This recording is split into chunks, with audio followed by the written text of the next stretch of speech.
Yeah, I'm splitting videos now because then I have more for several days, plus they don't get as long.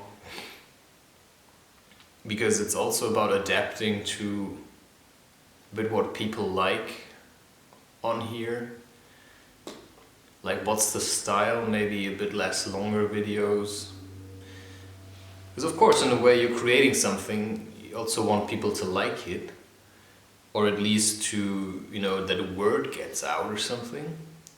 Whatever it is you're doing. So, of course, you have to look at, okay, what do people usually like?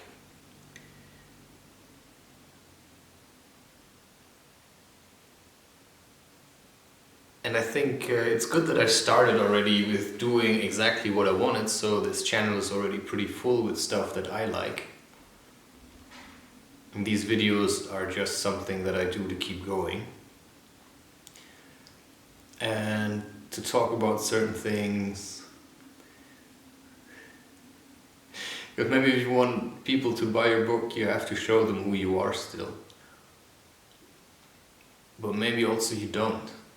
Because there's a lot of people who don't do these things.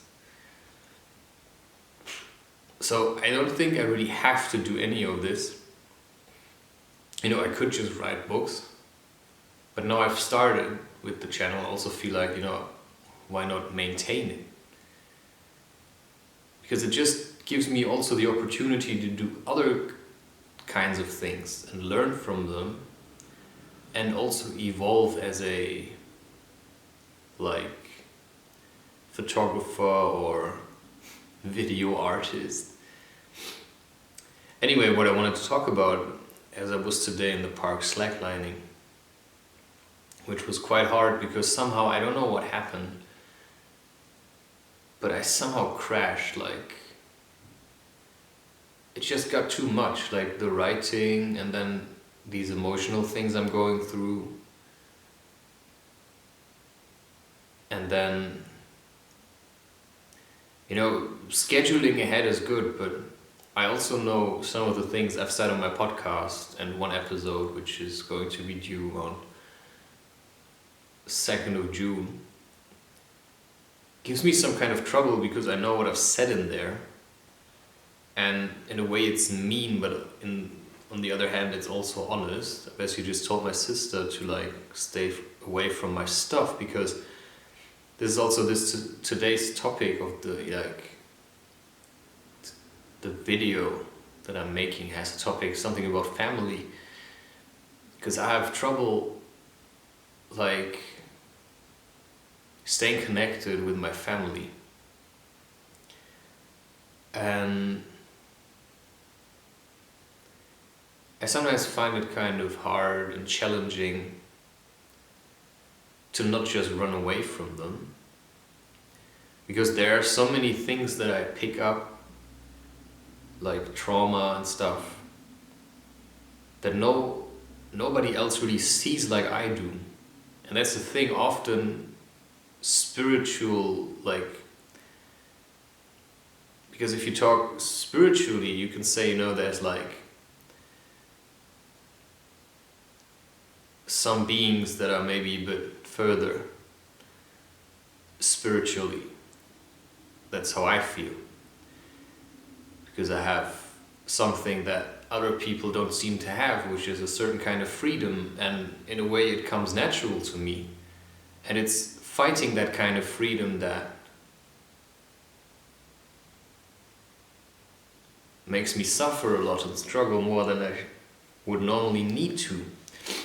And one of the reasons why I suffer a lot is because if I see my family, struggling like everybody struggles in their life, I feel like I want to help them.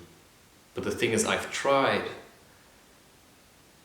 and I cannot help them the way that they would want me to help them.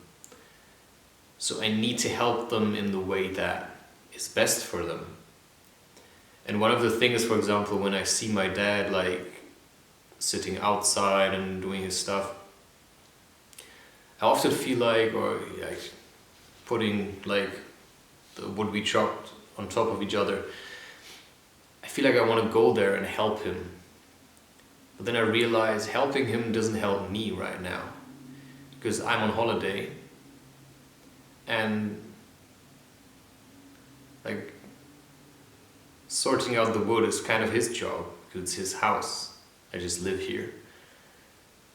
And I already do a lot of stuff on an energetic basis that nobody sees, if you get what I mean.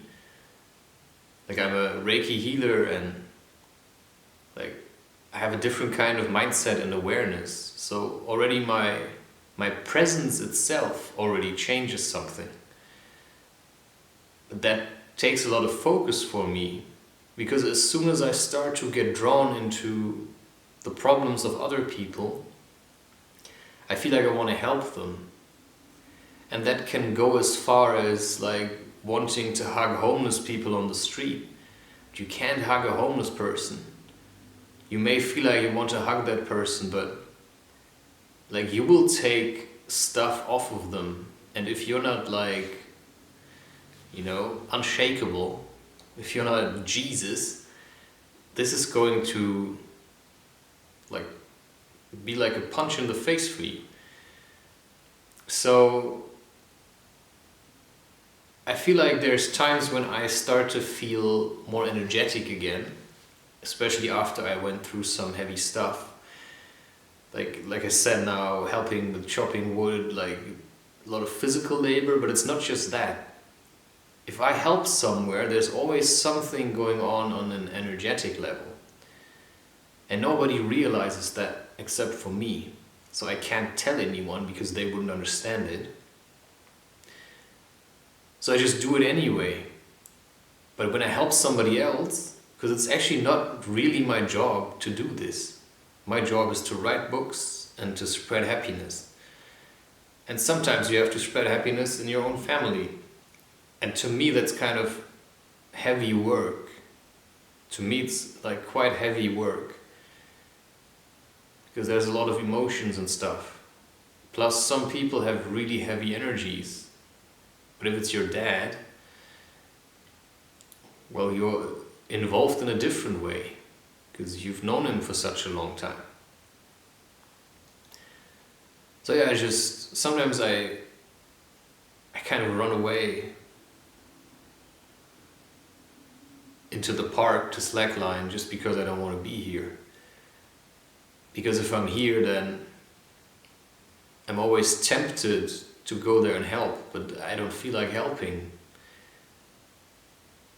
Well, the part of me does, but I know I have to help myself right now, and that's sometimes quite hard.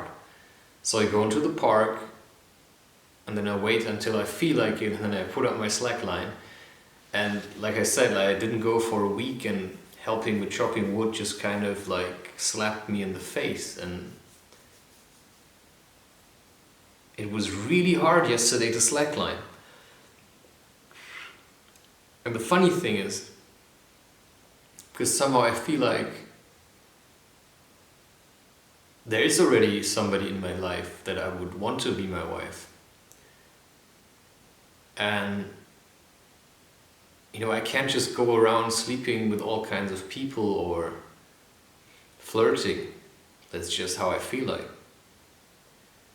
Because it's the kind of decision I have to make also to be enough by myself, and unless somebody would approach me and like she would mean it like really honest, and she would make the effort to get in my favor or something, or show interest. I don't make it easy for women anymore, because I've realized if I make it easy for women, they don't really, often they don't really want it. It's just because I made the effort for them and they liked that. But as soon as there's something they don't like about me, they're just gonna leave me anyway. That's the experience I've made. So I learned I have to stay with myself, and if there's ever going to be a strong woman, which I believe I have already met, and if she ever has the balls to approach me and say you're it, then it's something different, because then she shows that she has the courage, because I'm not an easy person to be around with. Like, I have certain things that have to be in a certain way, and if whoever wants to spend their life with me doesn't trust me with these things, we will have a lot of struggles. So in certain matters I feel like I just have to be in charge. That's just how it is. I can't always answer questions about how and why, and some things just are like that. But that's for you to decide, of course. What do you need? What kind of woman? And anyway, so yesterday it started already. I was slacklining, and as soon as there were like girls or women, I was always like finding myself checking them out. But I don't want to do that. So it took me an incredible amount of focus to not fall off the slackline. So I continued, but it was heavy, and I could feel my mind, something in me like drawn to everything that was female. And I think the reason is because I'm low in energy right now, so I want somebody to give me something. And I want that to be a woman, because I don't want energy from men anymore like that. So yeah, I think that's also the thing in a relationship. Sometimes you're low in energy and then your partner will have to share some. Sometimes you are, so it's like a giving and a taking. Then I feel like with my family it's often, they give to take. They don't give because they want to give, they give because actually they want something from you. Because they don't have that much to spare. So often when I sit in the park, actually I hate the thought of going back. I don't want to go back. And that makes it kind of complicated because I live here, so I have to go back. But then I have to go back and be okay to do my own thing still. Right? So you see, to me, spirituality and family is quite complicated. But the thing that I know is that you were born into a family for a certain reason. And therefore it's your job to make sure that you somehow manage to love them in the way that is best for you. And in the way that your family needs it. And I feel that, never give more than anybody can swallow, because if you give them more and they can take, then they will become greedy and they can't appreciate it anymore. It's the same kind of thing that, people that compensate a lot for their emotions with buying stuff. So if you find yourself getting packages every week, you probably have found a solution that's very expensive to your problems, which cannot be solved with buying things, but you think it does because for a moment there it makes you feel happy. But if you keep buying stuff, you won't be able to appreciate it that much anymore. So you're overloading yourself with something because it made you once feel good, and then you're trying to recreate that feeling, but it doesn't work anymore. So I've realized, I give when I can and when I want to, because I actually have something to give, but I also have to make sure I give myself. And like I said, families are quite greedy because, they don't have the same kind of, how do you say that? Like, strangers are often scared to approach me because they don't know me and I don't give away much, They often wait for me to make the first move. Some are more bold, but most of them, they don't really say anything. They even wait for me to say goodbye. Because, I don't know, it's strange. But with family, they don't really have these kind of boundaries, right?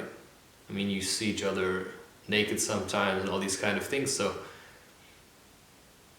they are also more easygoing with sucking your energy. And that sounds maybe a bit weird, but it's just like that. Like, you have something to give and they're gonna take it until nothing is left. And for that they don't even have to learn how to feed themselves. So if it's like, in terms of love, somebody who has no self-love will always look for others to love them. They're gonna want, they want to they want you to spend time with them, and if you don't do that, they start to get jealous, and then they want more and more time with you. If you can't do that, they're gonna like start getting angry at you. Oh, why doesn't he help me? You just say, buzz off.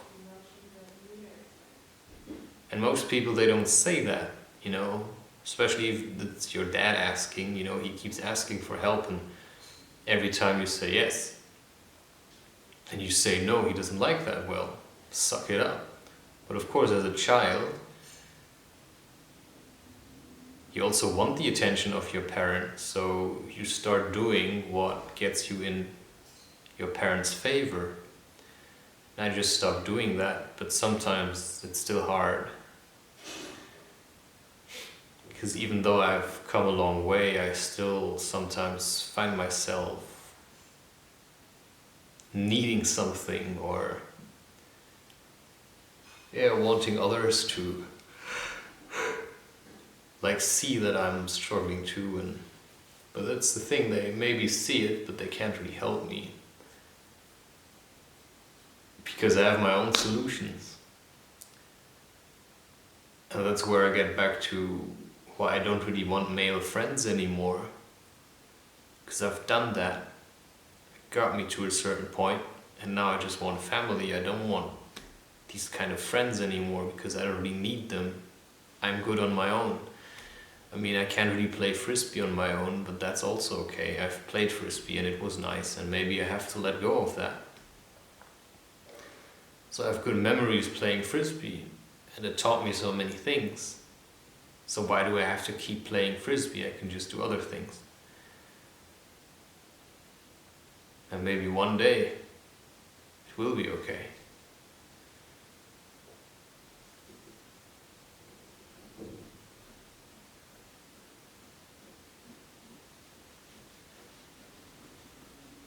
I don't know what I just said. Doesn't really matter. Cheers!